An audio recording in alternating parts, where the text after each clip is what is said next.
बैनुल-अक़वामी forums को ख़त लिखना या पिटिशन करना, पीटीआई ने बहुत बार ये किया है।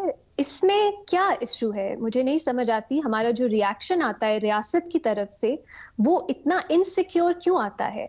पाकिस्तान क्या आइसोलेशन में रहता है? हम एक ग्लोबल विलेज का हिस्सा हैं, हम दुनिया का हिस्सा हैं, हम ये दिखाना भी चाहते हैं बार-बार, अक़वाम मुत्तहिदा हो या बाकी इंटरनेशनल फोरम्स हो, पाकिस्तान बहुत एक्टिवली इनमें एंगेज करता है। तो हम ये क्यों चाहते हैं कि हम बाकी ममालिक की अकाउंटेबिलिटी, स्क्रूटिनी करें, क्योंकि हम इन फोरम्स का हिस्सा हैं। जैसे Pakistan UN human rights council का हिस्सा रह चुका है, वो इसी तरह की इंसानी हुकूक पे स्क्रूटनी करते हैं बाकी ममालिक की। लेकिन हम पे कोई स्क्रूटनी अगर हुई तो वो हमारी सालमियत, हमारी खुद मुख्तारी और हमारे जो इंडिपेंडेंस है उसके खिलाफ कोई वार हो जाएगा। ये अप्रोच ही गलत है।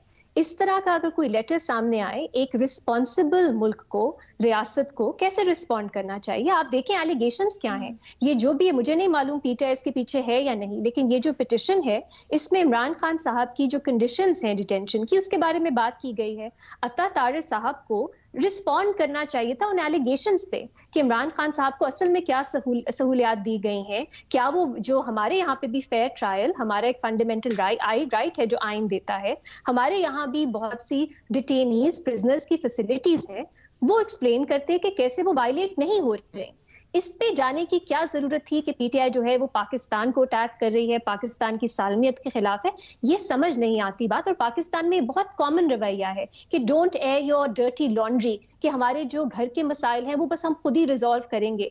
ये एक मुल्क है लीना, यहाँ अगर ह्यूमन राइट्स वायलेशंस होती हैं, जो अप्रोप्रिएट फोरम्स हैं, रेलेवेंट फोरम्स हैं, वो हर शहरी का, हर तंजीम का, हर पार्टी का हक है वो उन अप्रोप्रिएट फोरम्स को इस्तेमाल करें। तो इस पे ये जो इस तरह का एक अजीब सा रिस्पॉन्स है, मैं इसको बहुत अपोज करती हूँ, वेहेमेंटली अपोज करती हूँ।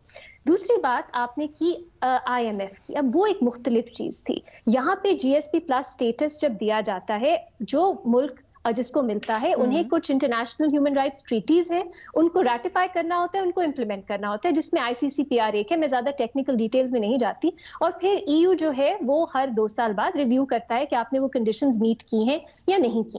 ये पूरा प्रोसेस है, इसमें हम सब हिस्सा बनते हैं। ऐसा नहीं हो सकता कि जो इसमें हिस्सा ले आप कहें नहीं, आप झूठ बोलें, आप पाकिस्तान की बहुत रोजी पिक्चर दिखाएं कि यहाँ सब अच्छा है, पॉजिटिव इमेज दें।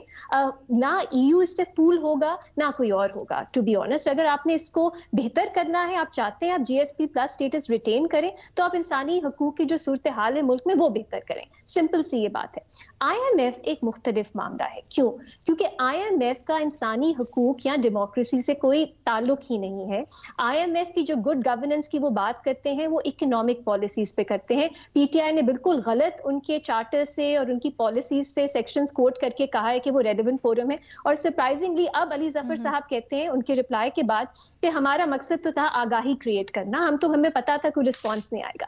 इससे मुझे प्रॉब्लम है, क्योंकि आप एक अफरा तफरी की, गैर यकीनी की सिचुएशन क्रिएट करते हैं। आईएमएफ पाकिस्तान का बहुत बड़ा मसला है इस वक्त, उसमें आपने अनसर्टेनिटी क्रिएट कर दी कि पता नहीं कैसे वो लिंक हो जाएगा हमारे इलेक्शन से, हमारी जो डोमेस्टिक सिचुएशन है पॉलिटिकल, उससे, इससे अनसर्टेनिटी क्रिएट होती है। आपको ये नहीं करना चाहिए। लेकिन पीटीआई क्यों करती है? क्योंकि वो थ्राइव करते हैं ड्रामा पे, वो थ्राइव करते हैं ऐसी चीजों पे कि हर हफ्ते कुछ दिन बाद कुछ ना कुछ नया आए, जिससे वो अपने वोटर्स को मोबिलाइज करें, उन्हें लगे कि कुछ हो रहा है।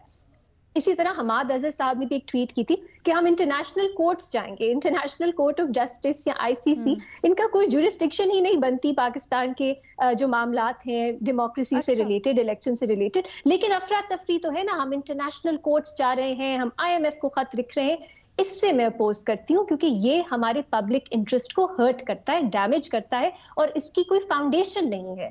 अगर आप यूएन के ह्यूमन राइट्स फोरम्स या ईयू जीएसपी प्लस को इन्वोक करते हैं, वो एक सही फोरम है। उसका रिस्पॉन्स ये बनता है कि आप ये बात करें कि उनके एलिगेशंस झूठी हैं, असल में ये सिचुएशन है। ये पैनिक क्रिएट करना, और ये अलीना एक बहुत अहम ये बात है कि हमारे मुल्क में हम हर किसी को जो डिसेंट करता है, मैं पीटीआई की सिर्फ बात नहीं कर रही, आपके और ह्यूमन राइट्स ऑर्गेनाइजेशंस हैं, आपकी मूवमेंट्स हैं, आपके बलोच ग्रुप्स हैं, आपके पश्तून ग्रुप्स हैं, उन्हें हम कह देते हैं ये गद्दार है। ऐसा नहीं हो सकता। जिनके साथ यहाँ ज्यादती होगी, अगर यहाँ उन्हें इंसाफ नहीं मिलेगा, जहां भी वो देख सके वो वहां जाएंगे। इसका हल सिर्फ ये है कि आप उनको मुल्क में ही, पाकिस्तान में ही अपॉर्चुनिटी दें कि वो रिड्रेसल ला सकें, क्योंकि बाहर जाना, इसको अगर हमने ट्रीजन बना दिया तो बहुत से लोग ऑलरेडी, हम ऐसा स्टिग्मा अटैच कर देते हैं लोगों के साथ। ये ट्रीजन नहीं है रीना, हमें इसको सेपरेट करना होगा। मसला ये सही फोरम कि क्या गलत फोरम। बिल्कुल ठीक है, आपने उसका मवाजना कर दिया, लेकिन मसला ये है कि पाकिस्तान तहरीक इंसाफ ने ही ये पैमाना सेट किया और इसी के ऊपर सबको जांचा। हमने देखा बड़ी फरावानी से इस तरह के इल्ज़ाम लग जाते थे दूसरों के लिए और फिर उसके ऊपर बयानिया बन जाता था।